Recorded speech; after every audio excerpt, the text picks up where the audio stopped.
اور شاید یہی وجہ اللہ ہے اکبر۔ کہ مسلمانوں جو خود ساختہ یا اپنے آپ کو مسلمان سمجھتے ہیں وہ سمجھ لیں اس دروازے کی اہمیت کیا ہے۔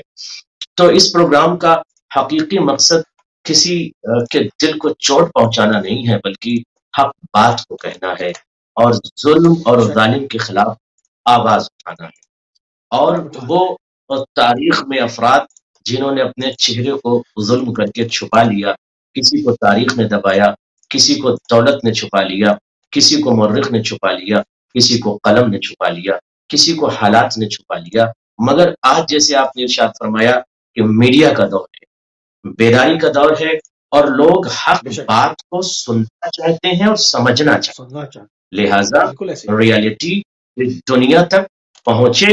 اب آئیے آپ نے جو سوال کیا کہ جناب بطول سلام اللہ علیہ نے اخلاص کے حوالے سے کیا ارشاد فرمایا، فرماتی من اسعد الی اللہ اخلص عبادت احبط اللہ لہ افضل مصلحت، یعنی نبیوں کے سلطان اور سردار کی بیٹی نے پوری دنیا بشریت کو خلوص کی طرف متوجہ کیا۔ Very important to understand the actual sense of حضرت بطول سلام اللہ علیہ، یعنی پوری جہان بشریت کو متوجہ کر دیا کہ آپ کی عبادت کے اندر خلوص ہونا چاہیے، یعنی بغیر خلوص آپ کوئی عبادت انجام نہ دیجیے۔ ایکشن میں، عمل میں، ڈیڈ میں، فعل میں، عبادت میں خلوص ضروری ہے۔ یعنی کتنی عظیم ذات ہے، اور اس کے بعد ارشاد فرماتی ہیں کہ عبادت میں جب خلوص ہوگا تو مصلحت الہی آپ کے حق میں ہوگی، مقدرات پروردگار عالم طے کر دے گا آپ کے لیے، یوں کہہ دو کہ آپ کے لیے رحمت کے دریچے کھل جائیں گے۔ یعنی آسان نہیں ہے اتنی عظیم گفتگو کرنا، یہ وہی بول سکتا ہے جو وحی الہی کو سمجھتا ہو، وہی گفتگو کر سکتا ہے جو وحی الہی کو سمجھتا ہو۔ یعنی حضرت بطول سلام اللہ علیہ عصمت کبریٰ کی یہ مالکہ، ملیکہ، ملکہ ہیں، عظیم شہزادی ہیں، حصار عصمت میں ان کی زندگی پلی ہے۔ اب یہ شہزادی ارشاد فرماتی ہیں کہ اگر آپ یہ چاہتے ہو کہ رحمتیں آپ کو گھیر لیں اور مصلحتیں آپ کے حق میں ہو جائیں، حالات اور سب کچھ آپ کے حق میں بہتر ہو، تو کیا کریں شہزادی؟ فرماتی ہیں عبادت کو صرف اور صرف خلوص کے ساتھ انجام دو۔ یعنی بہت عظیم پیغام آج اہل بیت چینل سے یہ جا رہا ہے، جوانوں غور کرو، اگر ہم ایک لمحہ بھی فکر کر لیں کہ کیا ہماری عبادت میں خلوص ہے یا خلوص نہیں ہے، اگر ملاوٹ ہے تو میں یہ سمجھتا ہوں کہ نہ مصلحتیں ہمارے حق میں ہوں گی اور نہ رحمتوں کا نزول ہمارے وجود پر ہوگا۔ تو آج اس قول حضرت زہرا سلام اللہ علیہ کی روشنی میں پوری دنیا بشریت کے لیے پیغام ہے، صرف اہل تشیع کے لیے پیغام نہیں ہے، دنیا انسانیت کے لیے کہ وحدہ لا شریک معبود و مسجود و پالنہار کے پاس آپ جو چیز بھیج رہے ہو، عبادت بھیج رہے ہو، نمازوں کو بھیج رہے ہو، آپ جو بھی پروردگار تک پہنچا رہے ہو اس میں ملاوٹ نہ کرو، اس میں بالکل خالص عبادت کو بھیجو خدا کی بارگاہ میں۔ اب آپ دیکھیں اس موضوع عبودیت اور عبدیت پر وہی کلام کر سکتا ہے جو اس منزل شرف و تعزیز و تبجیل و تکریم پر ہو اور وہاں اس کی پرواز ہو۔ یقینی طور پر جناب زہرا سلام اللہ علیہ کے اس پیغام پر ہم اور پوری دنیا غور کر لیں، اور آج بھی وقت ہے کہ ہم سوچ لیں کہ ہماری عبادت میں خلوص کہاں ہے، ہمارے عمل میں خلوص کہاں ہے، ہمارے فعل میں خلوص سبحان اللہ، سبحان اللہ، سبحان اللہ۔ بہت ہی عمدہ جو ایک تمیدی گفتگو کی، اور اس سے بہت سارے دریچے ہمارے سامنے کھلتے ہیں، بہت سارے اذہان کے اندر سوال بھی پیدا ہوتے ہیں، علمی پیاس بھی بڑھتی ہے، اور اس کو پیاس کو بجھانے کے لیے بھی الحمدللہ ہمارے پاس بندوبست ہے کہ ان تمام چیزوں کو جو سالہ سال سے سوال کی جا رہے ہیں، ہر دفعہ وہی سوال ریپیٹ کی جاتے ہیں، ان کی تشنیگی کے لیے کہ کیوں جناب زہرا سلام اللہ علیہ نے اتنی شدت کے ساتھ قیام کیا، حالانکہ آپ کی زندگی زہد اور تقوی سے عبارت ہے، مگر فدق کے اوپر، امیر المومنین کی خلافت کے اوپر اس کے پس پردہ حقائق کیا ہیں؟ کیا اگر ولایت کے اوپر آپ مقاومت نہ کرتی تو لوگوں کو آج تک پتہ نہ چلتا کہ اصل الہی سسٹم کیا تھا، خدا کا ارادہ جو ہے وہ ارادہ خدا کیا ہے۔ اور یقیناً وہ امام صاحب الزمن علیہ السلام کے بعد ظہور کرنے کے بعد وہ عدل انصاف سے جب دنیا کو بھریں گے تو وہ عدل الہی سسٹم کو رائج کر دیں گے، اس نظام عدل کو جو کہ ایک نظام ولایت کو رائج ہونا تھا۔ مگر دنیا کو معلوم ہونا چاہیے کہ پروردگار کی مشیت میں کیا تھا۔ تو قبلہ ولایت امیر المومنین اور غدیر کے متعلق جو معرکۃ الآراء گفتگو ہے جو شہزادی نے خطبے میں بھی برپلا کیا، وہ عالمی پیغام کی طرف ہم جانا چاہیں گے، وہ کیا ہے؟ حضرت زہرا سلام اللہ علیہا کے ایک لفظ پر واقعاً دنیائے علم و خرد و ادب و لغت کو ریسرچ کرنا چاہیے اور غور کرنا چاہیے، فکر کرنا چاہیے۔ بطول ہیں، یہ زہرا ہیں، یہ عالمہ ہیں، یہ معلمہ ہیں، یہ صدیقہ ہیں، یہ طاہرہ ہیں، یہ نبیوں کے سلطان و سردار و سرداج کی بیٹی کا کلام ہے۔ نبیوں کے سلطان و سردار کی بیٹی نے جب یہ دیکھا کہ دنیا کے لوگ عظمت علی کو، میں آپ کی گفتگو کا جواب دوں گا مگر ذرا مقدمتاً ایک جملہ عرض کر دوں کہ جب بطول نے یہ محسوس کر لیا کہ پروردگار عالم نے علی کے قدموں میں فضائل کائنات کو سمیٹ دیا ہے، علی کے وجود میں فضائل سمٹ میں، علی کے عمل میں، افعال میں اور علی کی حیات کے شعبے میں فضائل ہی فضائل ہیں، یعنی کعبے میں علی کی ولادت وہ بھی فضیلت اور فضائل ہے، یا آغوش پیغمبر میں قرآن کی یا توریت و زبور انجیل کے تلاوت کرنا۔ اب میں یہ ذرا سا دوسرے انداز میں عرض کر دوں کہ کعبے سے لے کر، غور کیجئے گا، کعبے کی ولادت ہو یا قرآن کی تلاوت ہو، یہ سب کی ساری کی چیزیں ولایتی پر گفتگو ہے، اور ولایتی ہی کو خدا دنیا تک پہنچانا چاہ رہا تھا علی کی ولایت کو، مگر یہاں اشارہ ہے، کعبے میں علی کی ولادت اشارہ ہے، آغوش پیغمبر میں قرآن کی تلاوت اشارہ ہے، میدان قتال میں قدم رکھنا اور انگلی سے در خیبر کو اکھاڑ پھینک دینا یہ اشارہ ہے۔ اسی طرح سے منبر رسول پہ جانا، یہ کہنا کہ واللہ ما نزلت آیت الا وقد علمت اعلام ان نزلت وفی من نزلت، خدا کی قسم آیت الہی کا نزول بعد میں ہوتا ہے، علی کو علم پہلے ہوتا، آیت کس پر، کہاں اور کس لیے نازل ہوگی۔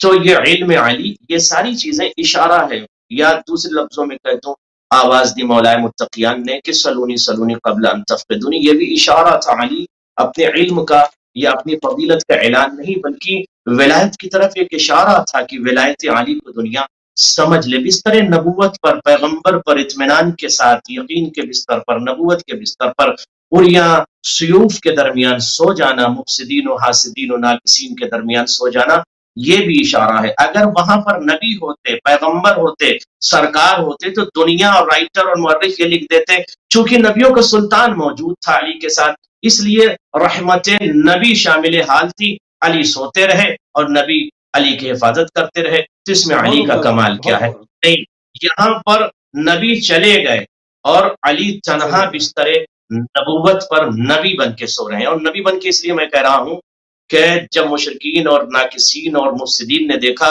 تو علی کو نبی سمجھا رہے، جانشین ہو بھی تو ایسا نبی لگے، جانشین ہو بھی تو ایسا کہ وہ نبی لگے۔ تو بستر پیغمبر پر علی سوتے رہے، یہ بھی اشارہ تھا کہ ولایت علی کو سمجھ لیجئے۔ اسی طرح تمام چیزیں اگر میں عرض کروں، ایک تفصیل ہے اس میں نہیں جانا، تو علی کی پوری زندگی اشارہ ہے۔ غدیر جو ہے، میں ایک جملہ اور عرض کر دوں، اشارہ ان لوگوں کے لیے ہوتا ہے جو صاحب فہم ہوتے ہیں، صاحب فراست ہوتے ہیں۔ سمجھدار کے لیے کیا ہوتا ہے؟ اشارہ ہوتا ہے۔ اشارہ کس کے لیے ہوتا ہے؟ سمجھدار کے لیے۔ بٹ اگر کوئی نہ سمجھے تو اس کے لیے پھر اعلان ہوتا ہے۔ اعلان کا مطلب اب فائنل، اب اعلان کے بعد کچھ نہیں ہونا، اشارہ پہلے کر رہے تھے اب اعلان ہو گیا۔ غدیر جو اعلان ہے، غدیر اشارہ نہیں ہے، غدیر اعلان ہے۔ اب یہاں پر حضرت بطول نے اپنے ایک کلام کے ذریعے، میں سمجھتا ہوں کہ پوری دنیائے بشریت کو بیدار کر دیا۔ اس جملے سے فرماتی فَمَا جَعَلَ اللَّهُ لِأَحْدٍ بَعْدَ غَدِيرِ خُمٍّ مِّنْ حُجَّةٍ وَلَا عُذْرٍ، فرماتی ہے دنیا کے لوگوں، اے دنیا کے لوگوں، شہزادی کے کلام کو سنیے، اے دنیا کے لوگوں، اللہ نے کسی بشر کے لیے، کسی انسان کے لیے عذر کو، غور کیجئے گا، اب عذر کو قبول نہیں کرے گا۔ کون سے عذر کو؟ کا غدیر میں علی کی ولایت کے بعد اگر کوئی یہ عذر پیش کرے گا کہ ہم نے علی کو نہیں سمجھا، تو اب کوئی عذر پیش کرنے والا اگر پیش کرے گا تو اس کے عذر کو قبول نہیں کیا جائے گا، نہ اس کی دلیل کو، نہ اس کے حجت کو، نہ اس کے عذر کو۔ کیوں؟ عجب نہیں حضرت بطول آواز دے، کعبے سے لے کر علی کی پوری زندگی اشارہ تھی، تم نے وہاں علی کو نہیں سمجھا، علی کی ولایت کو نہیں سمجھا، بٹ غدیر یہاں پر اعلان ہے۔ فرماتی فما جعل اللہ لأحد بعد غدیر خم من حجت ولا عذر۔ اب غدیر میں جو علی کی ولایت کا اعلان ہوا ہے، اس اعلان ولایت علی کے بعد اب کوئی عذر قابل قبول نہیں ہے۔ اب کوئی یہ نہ کہ میں نے علی کو نہیں پہچانا، اب کوئی یہ نہ کہے ولایت علی میں نہیں سمجھتا، اب کوئی یہ نہ کہے کہ کون ہے مولا متقیان۔ اب چونکہ غدیر میں سلطان انبیاء نے سلطان اولیاء کو اپنے ہاتھوں پر بلند کر کے کہا من کنت مولا فہذا علی مولا، تو ولایت کی جو حفاظت کرے اس ذات کو بطول کہتے ہیں۔ میں ایک جملہ اور عرض کرتا ہوں بین القوسین، جو ولایت کی حفاظت میں ضرب کھا لے، ولایت کی حفاظت میں جو ضرب کھا لے، زخمی ہو جائے، جس کی پسلیاں ٹوٹ جائیں، جس کا بیٹا اس کے بطن میں شہید ہو جائے، ولایت کی حفاظت میں اس کو حضرت بطول کہتے ہیں۔ میں ایک جملہ اور عرض کر دوں، جوانان غور کرنا، کبھی کبھی آپ یہ سوچتے ہوگے کہ در بطول پر آگ لگا دی گئی، علماء نے، متکلمین نے، ناطقین نے، مفسرین نے، شارحین نے اور بہت سارے خطبہ نے، ذاکرین نے آپ کی خدمت میں بیان کیا ہوگا کہ فلاں نے لکھا، فلاں لکھا، تمام چیزیں یہ واضح ہیں کہ در بطول پر آگ لگا گئی، ٹھیک ہے، بٹ سوال یہ ہے کہ یہ کسے مارنے آئے تھے، کسے شہید کرنے آئے تھے؟ اصل میں اصالتاً یہ علی بن ابی طالب کو شہید کرنا چاہتے تھے۔ یہ افراد جو قاتلین تھے، حاسدین تھے، یہ علی بن ابی طالب کو قتل کرنا چاہتے تھے۔ اگر حضرت بطول اس وقت، اب چونکہ جناب مولا متقیان نے نبیوں کے سلطان سے وعدہ کر لیا تھا، زبان دے دی تھی کہ بعد شہادت پیغمبر علی سیف کی طرف نہیں جائیں گے، سیف کو ہاتھ میں نہیں لیں گے، قتال نہیں کریں گے۔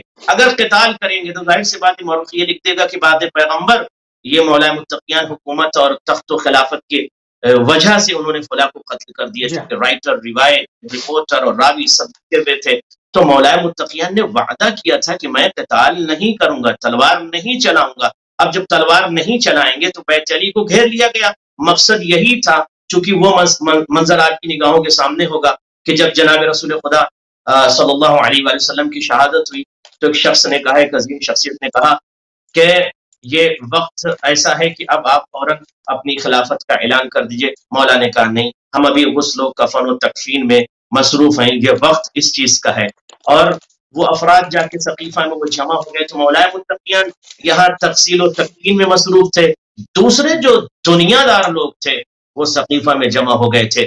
تو اب چونکہ ان کو اس بات کا احساس تھا کہ مولا متقیان بیت الشرف میں موجود ہیں، حکومت تو ہم نے لے لیا، خلافت ہم نے لے لیا، اب اگر علی بن ابی طالب موجود ہے تو شب کی تاریکی میں نبیوں کے سلطان و سردار کی بیٹی کے ساتھ مولا متقیان بیت مؤمنین میں جاتے ہیں، لوگوں کے گھر کے قریب جاتے ہیں۔ حضرت بطول یہ کہتی ہیں اے مدینے والوں، کیا تم مجھے پہچانتے نہیں ہو؟ میں نبیوں کے سلطان کی بیٹی ہوں، میں تمہارے نبی کی بیٹی ہوں۔ بہت سارے مورخ نے لکھا کہ خمر خمیدہ تھی، بہت سارے مورخ نے یہ کہا کہ کوئی ضعیفہ تھی جو فلاں کے دروازے پر۔ تو اس طرح سے جناب بطول سلام اللہ علیہ جا کر علی بن ابی طالب کی ولایت کا اعلان بھی کرے۔ تم بھول گئے غدیر کو، تم نے فراموش کر دیا غدیر کو، کبھی اس کے دروازے پر کبھی اس کے دروازے پر۔ تو اس بات کا علم تھا اہل حکومت کو کہ اب چونکہ اگر نبیوں کے سلطان کی بیٹی بیدار ہو گئی اور علی، تو یہ خلافت کہیں کے ہاتھ میں نہ چلی جائے، لہٰذا ایک ہی راستہ بچتا ہے، علی کو قتل کر دیا جائے۔ اب پلاننگ یہ تھی، میں بہت ہی ذمہ داری سے جملہ کہہ رہا ہوں اور ثابت بھی کر سکتا ہوں کہ مولا متقیان کو قتل کرنے کے ارادے سے یہ افراد جمع ہوئے، مگر سامنے حضرت بطول سلام اللہ علیہ آ گئیں۔ مگر انہوں نے بطول سلام اللہ علیہ نبیوں کے سردار کی بیٹی پہ بھی رحم نہ کیا۔ جب جناب بطول نے کہا اس گھر کے اندر تو نواز رسول ہیں، چھوٹے چھوٹے بچے رہتے ہیں، وہ جملہ آپ کی خدمت میں واضح ہے، کہا وَإِن، اگر وہ کوئی مسئلہ نہیں ہے تو ان کو نہ ہی نبی سے محبت تھی، نہ بنت نبی سے محبت تھی، نہ علی بن ابی طالب۔ چلیے ٹھیک ہے، علی کو وہ آئے تھے شہید کر جناب جی باقاعدہ ڈائلاگ ہوئے ہیں جس میں شہزادی اندر سے آواز آئی کہ اس گھر میں تو فاطمہ بھی رہتی ہے، یہ گھر فاطمہ تو زہرا سلام اللہ علیہ کا ہے۔